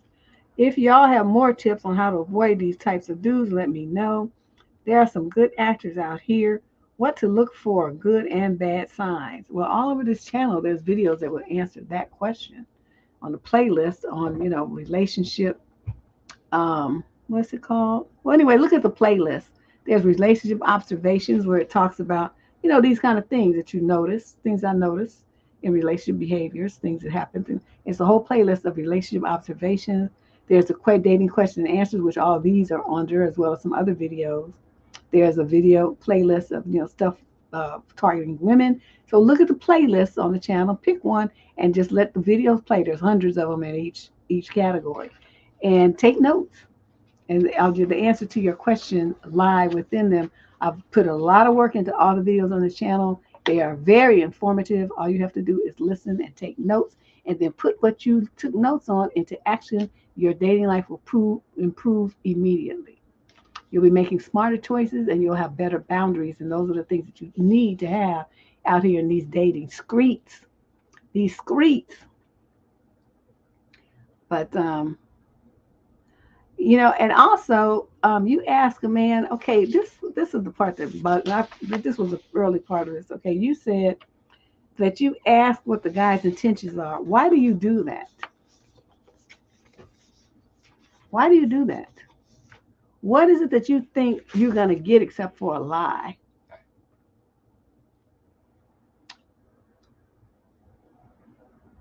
I see no point in that. By talking to a man and watching his conversation and how he moves, you'll get the answer to what his intentions are. You don't need to ask him. You ask him for answers in words, which just set you up to be lied to. It's like, please lie to me. Please tell me what I want to hear. That's what that's saying. You don't never ask a man what his intentions are. You know what yours are. And so you just see if he's going to deliver what you want. That's it. That's how you date. Is he giving me what I want? Is he calling me when he says he's going to call me? Is he taking me on the dates I want to go on? Is he paying me the attention that I want? What is he doing? How is he talking to me? How is he treating me? Is he being obnoxious? Is he putting me down? Is he not showing up? Is he canceling dates? Does he do what he say he's going to do? How does he treat me? How do I feel when I'm around him? Those are the kind of things that you should be asking yourself, and you should be focused more on yourself and what you want than what he wants. Because even though he may say, "Oh, well, I want a serious relationship," well, you may find he's an idiot, he's a cretin, and he's a dusty. So he wants a serious relationship, but you know you don't want one with him. So why would you even ask that question? All the answers you need will be revealed in time if you are an astute woman who studies her prey. Now, people think you shouldn't say men to prey. Well, whatever you word you want to use, you're supposed to be studying him, okay, observing him, watching him. You don't go by what he says. Men lie all the time. Sometimes they lie so much they even surprised that they lie because they didn't really mean to lie, but the lie just came out, and they're not going to retract it. Like habit. So I advise that you never ask a man that question again, and you put my observation method into play and start asking the pertinent questions. There's a video called "The Man Behind the Mask" here that tells you how to get into a man's head. You get into his head, you figure out how he thinks, what his moral and value stance is. Those are the kind of things that you want to assess early on, so you know if you should cut it off or if you want to continue with him. But you also have to talk, oh, what kind of movies you like? Oh, you dress nice. What kind of car you got? Where you work at? Oh, yeah. Where you going on vacation at? You ask stupid stuff that don't have no bearing on how a man is going to treat you in a relationship. You're a young lady now of the age where you be settling down and stuff. You don't be wasting time like that. That's teenager stuff. Okay, you get serious. Ask serious questions. I would never ask a man that. And you know what I do when they ask me? I go, "What you looking for?" I don't have the faintest idea what I'm looking for. I just feel like I'll know when I find it. Or if they volunteer what they're looking for, I want the opposite. Well, I'm looking for a serious relationship. Really? That's too bad because I really just want to F around. I'm not really trying to be serious. But if they say they just want to F around us, I said, really? I want a serious relationship. Oh, that's too bad. It's too bad. We're not compatible. But either way, whatever they say, I say the opposite. And then watch how bad they be back fast. They be backpedaling. And, well, I could do that too. I could do that too. No, you already said that's what you want. You know that's what you want. So no need to try to pretend that's what you said you wanted. I'm going to hold you to it. So anyway, those are my suggestions for you, young lady. Question number 19. We got 23 questions today. Today was a rough day. It was rough. Male, 22 to 26. He's from Swansea in the UK. I'm a 26-year-old British male who found you on Twitch. I saw you had a lot of content for women on boundaries and self-esteem, but I need help too. I have struggled with standing up for myself for all of adulthood, and I wanted advice about how I should have handled this mistake while I'm out in public. Okay, so last week I stopped by a bar that I frequent often, and I'm familiar with many of the workers. One of the ladies is very nice to me. I've always been a shy person, but she often starts conversations with me. There's another woman there who had been there too since I started stopping by. She seemed to be more of a supervisor. It took a while to get more comfortable around her. I used to think that she didn't care for me, but I overthought that and realized she just probably wasn't familiar with me. She's very nice too, I think. Anyway, I buy a drink. It's usually $8.75. Because it was special, it was $1 less. So what, $7.75? Okay, I paid with a $10 bill. She only gives me back $1.25. Oh. I was too scared to say something because of our past awkward encounters. I was usually, wait a minute. Oh, I see, because it's supposed to be $1 less, so she gives you back $2.25. I see what happened. Okay. I was too scared to say anything because of our past awkward encounters. I would usually put my change in the tip jar. I don't make a lot of money, but it bothered me that day that I let myself get cheated out of money. It was a mistake on her part, but I think how I cost myself money. I'm back there today and they are only accepting cash. Their cash card machine is not working. So I buy the same drink. It's $8.75 today. She gives me the correct change and goes to the next customer. I also almost walk out, but then I decide to put $1 in the tip jar. I'm a little upset though, because I could have gotten my money back that I lost if I didn't tip. Back when I first started going there, I wouldn't tip sometimes. I made a lot less money then. One time I sat in my car and saw an employee look at the receipt, and it looked like she told her coworker that I didn't tip, and she made a face. Since then, I have always tipped. I just want to know how I could make this right to help my peace of mind. How should I have handled the mistake that day confidently? Sometimes I do things like this and I feel awkward afterwards because of interactions with employees. Okay. Whenever someone gives you the incorrect change, sir, and my mother taught us this when I was little, because she used to let us, pay. She was teaching us how to count money and shop and stuff. So she would give us the money and, to pay for it. And these are the days before they had the kind of cash registers where they have now. It tells you on the screen how much change to get back. These are the days when the clerk had to, do the math in their head and count their change out. So we were trained to do that too, so that we would know how much change we were supposed to get back, right? So you got shorted $1. Now, in the grand scheme of things, you would have gave it $1 for a tip anyway. So what you crying about, right? It evened out. She got the tip in the front end and you didn't give one in the tip jar. So what's the difference? On the other side, then you gave a tip on when the drink was regular price and she got your correct change. So I see where it's a wash as far as your financial investment goes. But the way that you handled it, when someone gives you incorrect change, you stand there with the change in your hand, right? Because you got the change in your hand and you look at it, it's like, this is $1 short. And they, the drinks are special, right? And she would have been like, oh, yeah. Oh, I'm sorry, it was my mistake. And then she would give you $1. That's all you had to do. That's all you had to do. It's not a big deal, okay? I think it was probably just an honest mistake because that was the regular price and it was just $1 special and she just forgot for a minute. All you had to do is remind her, okay? The same thing happens, in stores. You go and, they're busy and they give you the wrong change.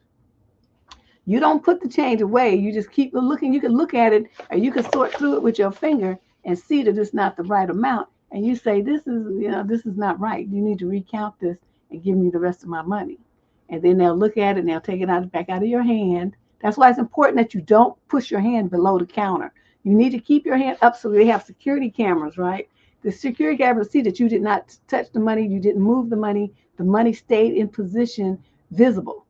So you say you didn't give me all my money, and then they go and they take it and they count it again, and then they give you back your correct change. Then you take it and put it away. On the opposite end, sometimes they give you too much money. It happened to me at Macy's. Oh, this was years and years ago. It was having a shoe sale, and I gave the lady $100 bill, and she was supposed to give me back the change. And she gave me back the change plus my $100 bill. I don't know what she was thinking. And during that period of time, I was broke because I was buying the shoes for a job interview. So, I really didn't have the money to buy the shoes. So I just kept that was like a blessing from the heavens. It's like, well, you need these shoes to get you a job, and we're going to make sure that you get them. That's the way I looked at it. It was a blessing that was bestowed upon my little evil self. So I took it. I took my shoes and I left. And I used that money to buy groceries and put gas in my car for the interview because I was trying to figure out how I was going to do both with the money that I had until my next unemployment check came. So it was a true blessing to me at that moment. So anyway, that's all you have to do, sir. Just it doesn't need to be a big deal. It's not a big confrontation, but that's the key to it, though, is to keep the money that they give you there. If they put it on the counter, you keep it there. You don't touch it. You don't remove it. You do what you can look at, like I said, and make sure the count is right. And if not, you get their attention and say, you need to recount this because this is not the correct change. That's all you have to do. Okay, not a big deal. Number 20, question number 20, male, 35 to 41. He's black from Indianapolis, Indiana. The female is 28 to 34. So he's 35 to 41, 28 to 30. Okay. Hey, ladies, I feel a little guilty about this, which is why I'm writing in, but I feel it'll be helpful for me to get other opinions and advice, especially advice from women. I've been in my relationship for 5 years, married for 1. My wife constantly clears her throat, the normal sound, but also a deep groggy noise or clicking noise. Ugh, these noises are daily, sometimes every couple of minutes and sometimes not so frequent. This has always been the case since we met, but gradually over time it has gotten worse to the point where today I counted and in 10 minutes she cleared her throat 17 times. Ooh, apparently I'm the only one who has a problem with it. Her work and friends don't seem to mind according to her. I'm really starting to resent it though. I have talked to her about it numerous times and suggested that she see a doctor. Her response is it's genetic as her father does it. She says she'll see a doctor, but then it never happens. Do you know or have any of you had personal experience with this type of thing? Do you have any tips on how to be more patient or how to deal with it? Thanks for any advice. You know what she said? She has allergies. She has allergies. And it's allergies to something that she's eating or drinking. That's why it's impacting her throat and her mouth. And so she's scratching her tongue and the back of her mouth and throat by making that clicking sound and this kind of thing. And that I know what you're talking about. That would irritate the hell out of me. Oh my God. I'm very auditory and I cannot stand to hear a bunch of weird noises. That would be like somebody could torture me to death doing that. I just cannot. So, you have to insist. It's like, look, these noises that you make, clearing your throat, this is not normal. You have an allergy of some sort, some kind of food sensitivity. You need to take your butt to the doctor because this sound is driving me crazy and it's making me want to just run away from you. We're not going to have a successful marriage like this. I have to be comfortable around you in the house too. And I can't with you making this weird, freaky noise all the goddamn time. I can't take it. So take your butt to the doctor and get some allergy tests and figure out what you're eating or drinking that you should stop eating or drinking so this problem will go away.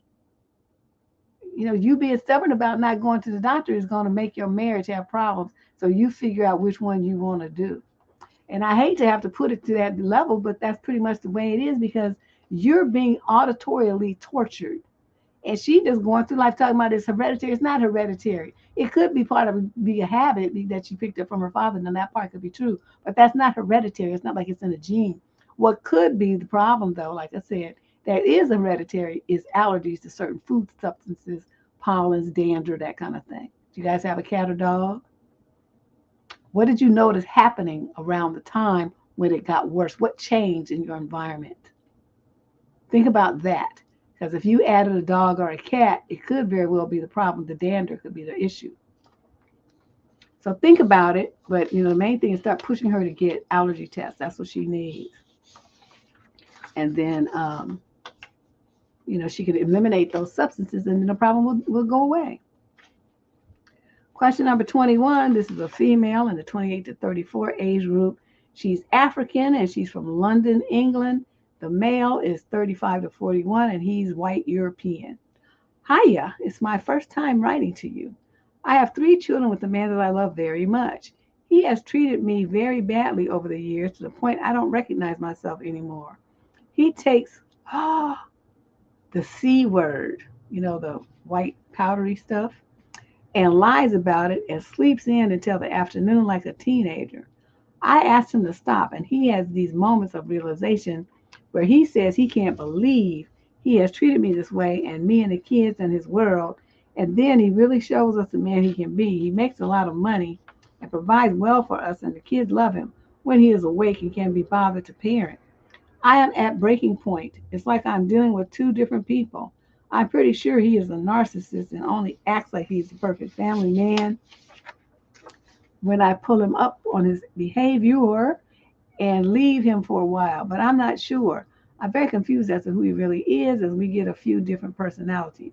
I work myself and take care of our 9-year-old, 2-year-old, and 1-year-old, and I'm exhausted. He does no housework, has a lay-in whenever he wants because he says he works hard and needs it and is either the shittiest, laziest partner in the world or the best, most loving, caring, amazing dad and man that we can ask for. Sorry I'm rambling, but I just don't know what to do anymore. We have got on great for weeks, and then he went out with his friends and got on one and slept on the sofa until midday, snoring and dribbling. And when I called him out on it with not very nice names, I might add, we had a massive fight, and he called me horrible names and left the house. What should I do? Walk away for good? As I have threatened him many times and gave him what I thought was eye-openers and left him for weeks on end, where he always comes back begging for forgiveness and then changes for a month but slips back into his old ways. Sorry, I'm at breaking point. Well, I don't know what they have in. Where are you? Oh, you're in London. Okay, they probably have some this is an organization over here in the United States called Coke-Enders. It's like Alcoholics Anonymous for different kind of substances. He needs to find that and go to those meetings and get clean. He might need an inpatient where he goes for, 30 days or whatever it is, and they help you detox. But at some point, you need to consult an attorney and tell them what's going on, how you need to get, it's a bad environment for the kids to be around that. My concern is you have a 1-year-old and a whatever, some other small age kid. What if he leaves some of that laying around and the baby or one of the kids get hold of it? Babies put everything in their mouths. He passes out, on the couch and stuff. What if he passes in his pocket and it falls out on the floor? The baby's crawling around, and it's all over for your baby, your 1-year-old. It's all over. For any of the kids, really, because their little bodies are too small. So I think you should see an attorney, figure out what, options you have, what, kind of child support he would have to pay and spousal maintenance, if any, or something like that. Where would you guys live, or would you kick him out? I mean, these are all things that you need to think about and go over with your attorney, because this is not a situation that's sustainable for a long time. He's going to crash and burn. At some point, he's going to lose his job. And then it'll be all downhill from there. You want to be out before that happens. But they could. I can't with these kind of men. Because when they have a dependency like this, that becomes their woman. It's not you anymore. It's that thing. Question number 22, female, 28 to 34, from St. Paul, Minnesota. I met a guy a few years ago and we hit it off. I thought there was a lot of chemistry and had a good time with him when we were together. However, it never progressed to a relationship and we never got physical. One thing, though, was he always wanted me to come to his place and cuddle, even though I would suggest date ideas, or he would ask me out and then cancel. Then one day he canceled on me and we don't get together again despite me reaching out. So I look at his social media and it seemed that he had several women interested. Oh well, I deleted his number and moved on. Cut to a few months ago when he showed up on several of my social media accounts. He was liking me in my posts.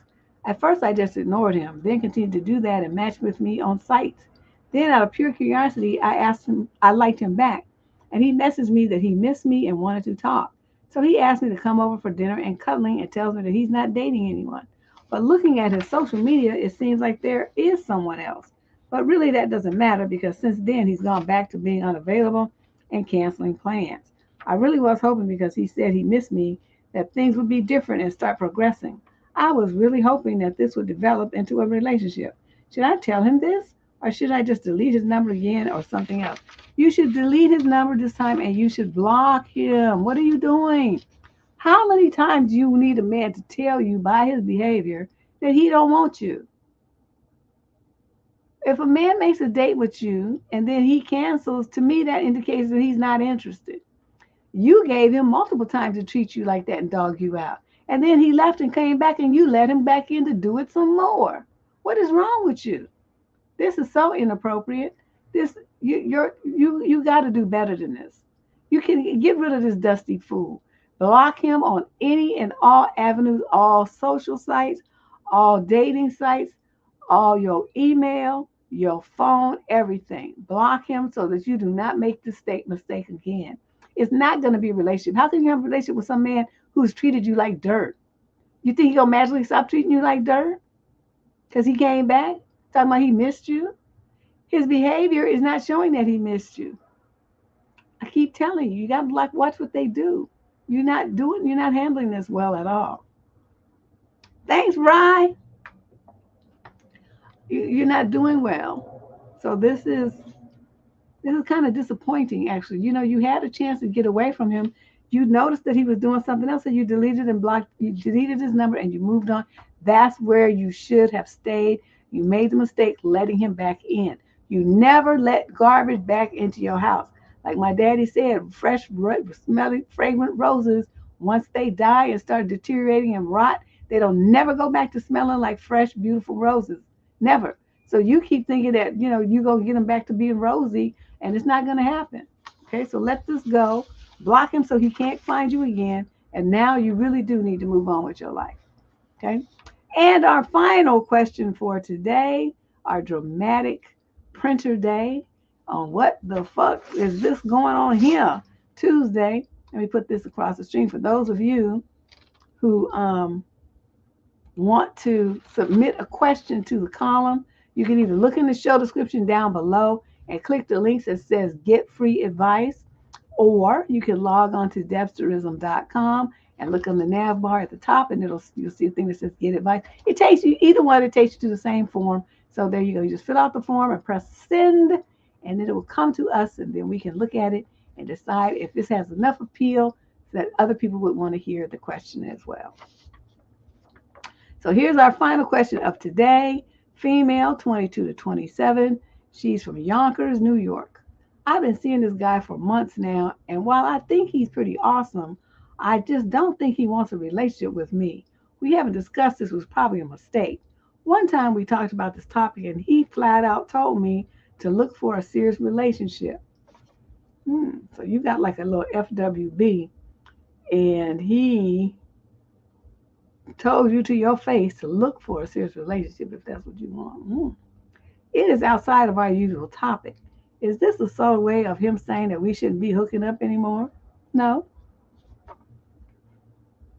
Because unless it was something else preceding that you didn't include in this letter, I would take that to be that he is making sure that you understand that what has happened between the two of you right now, that's all it's going to ever be. He's going to roll in, tap it, and roll out. So if you want, people to be calling you and going on dates and all that stuff, then he's telling you, you need to go find you a serious relationship because that seems to be what you want, and you're not going to get that here. So whether or not you continue with hooking up with him would be your decision now that he has told you what time it is. So I would suggest that you say, you're right.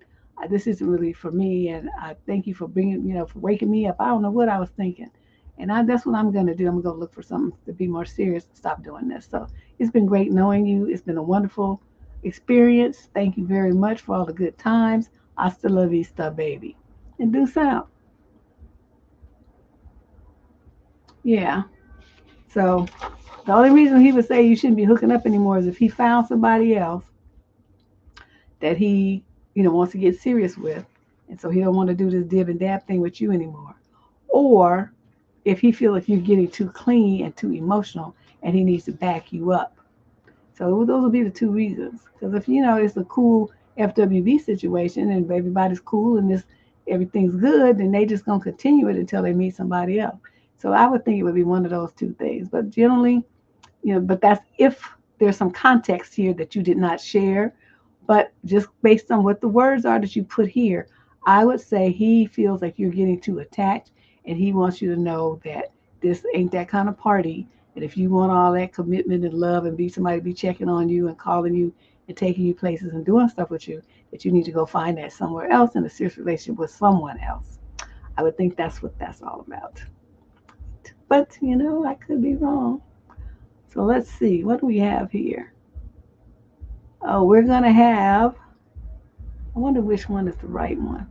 I'll just say it's this one. This is coming up, right? I should be able to do Friday night. I moved my therapy to Thursday starting this week. So I should be okay on Friday, hopefully. So we'll proceed with that. And then on Sunday, we will do the show that I had to put off for this one. Single, child-free women are happier and richer. That's going to be our Sunday sermon this coming Sunday. So either one of, hopefully you can make it on Friday and on Sunday. That would be really nice to see you both days.